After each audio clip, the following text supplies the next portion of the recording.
शक्ति नहीं है, नौकरी का फंड है, नहीं इसको दान में दे दो।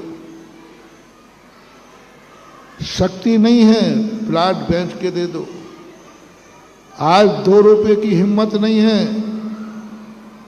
और लाख रुपए के दान की घोषणा कर रहा है। और आज कुवत नहीं है,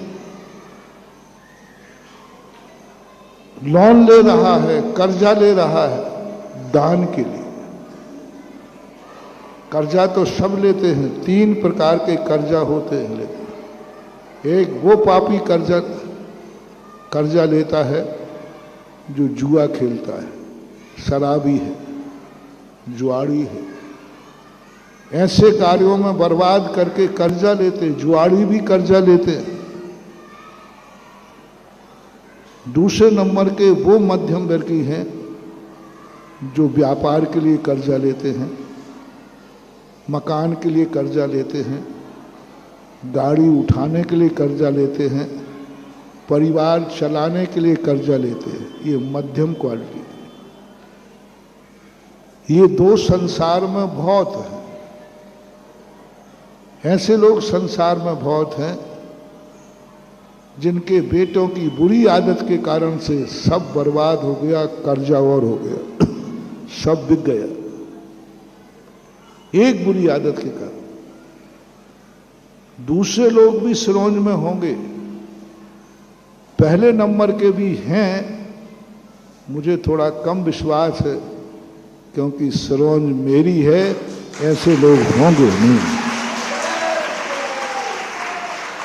सिरोंज पर थोड़ा मुझे ज्यादा ही आत्मीयता है और सिरोंज के श्रावकों पर थोड़ा मेरा ज्यादा ही कुछ अधिकार भी है। और कहीं आदेश दूं या नहीं दूं, सिरोंज वालों को तो सीधा आदेश ठोक देता हूं, बस खत्म हो जाए। क्योंकि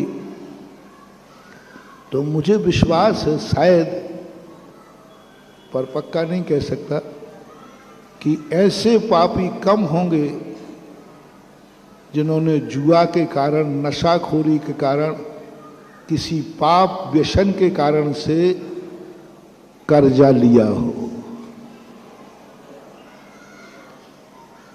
पाप के कारण से जमीन जायदाद पूर्वजों की बेच दी हो। हेतु समझना, बहुत बड़ी बात कह रहा हूं। जिनके बाप दादों ने संपत्ति जोड़ी थी और बेटे ने बुरी आदत के कारण, कोई भी गंदी आदत के कारण से बाप दादों की संपत्ति बेच दी, जायदाद बेच दी, बुरे कार्यों के कारण अपने मां के पत्नी के जेवर बेच दिए, कर्जा और कर लिया बुरे कार्य के लिए। ऐसे लोग शायद जैनियों में और सिरोंज में एक आध हो तो पता नहीं, पर इनकी संख्या ज्यादा नहीं होगी। है 0 मान लें? हाँ, कोई बात नहीं। मैं पहले ही कह रहा हूं, विश्वास है कि किसी व्यसन के कारण, गंदी आदत के कारण जायदाद बेच दी, कर्जा ले लिया।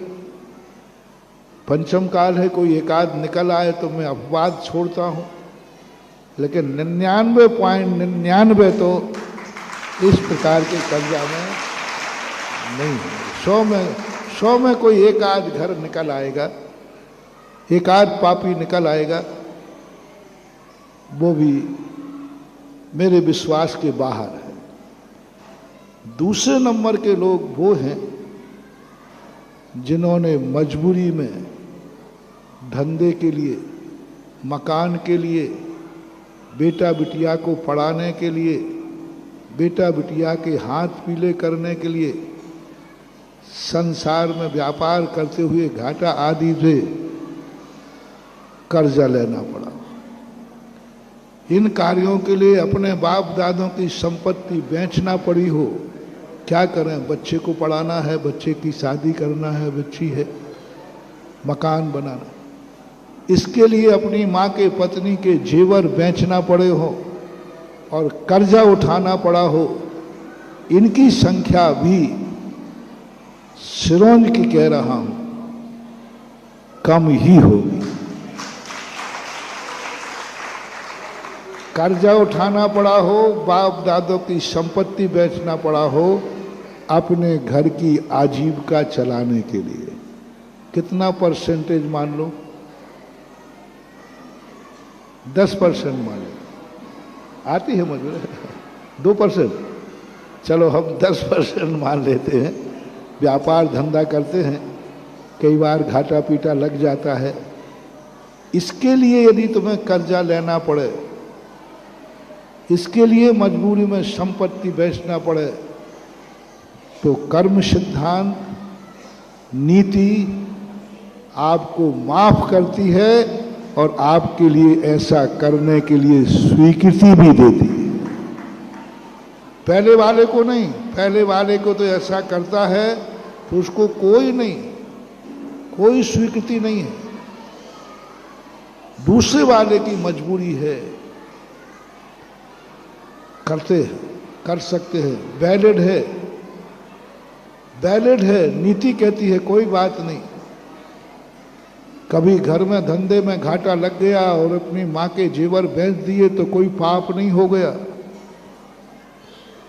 पत्नी के जेवर बेच दिए कोई पाप नहीं हो गया, क्योंकि व्यापार में घाटा लग गया।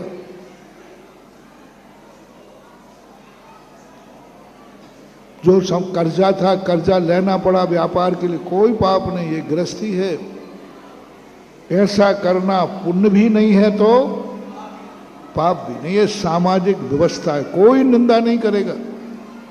आपके जीवन में घाटा लग गया और आपके पिताजी का मकान था, आपने बेच दिया घाटे पूर्ति में, कोई निंदा नहीं है, लेकिन धर्म भी नहीं। इस मौके से अभी मैं तुम्हें बचा रहा हूं। तीसरे व्यक्ति वो चाहिए है जिन्होंने कभी दान के लिए ब्याज पर पैसा उठाया हो, दान के लिए अपनी माँ पत्नी के जेवर बेचे हो, दान के लिए मकान बेचा हो पूर्वजों का, दान के लिए ओवरदान, जिस दान के लिए कर्जा उठाया, जिन दान के लिए माँ पत्नी के बेजेवर बेच दिए, जिन दान के लिए पूर्वजों की वसीयत सारी बेच दी, दान के लिए, इनमें कितने परसेंटेज हैं?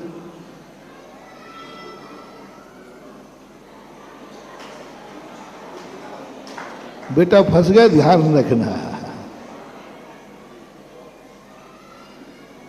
मैं तुम्हें उस स्थान पर भेजना चाह रहा हूं जिस स्थान पर एक भाव तक तुम्हें कुछ भी कमाना नहीं पड़ेगा, तुम दोनों हाथ से खर्च करोगे, खूब आराम से रहोगे, तो भी तुम्हारा खजाना खाली नहीं होगा। ऐसा खजाना देना चाहिए।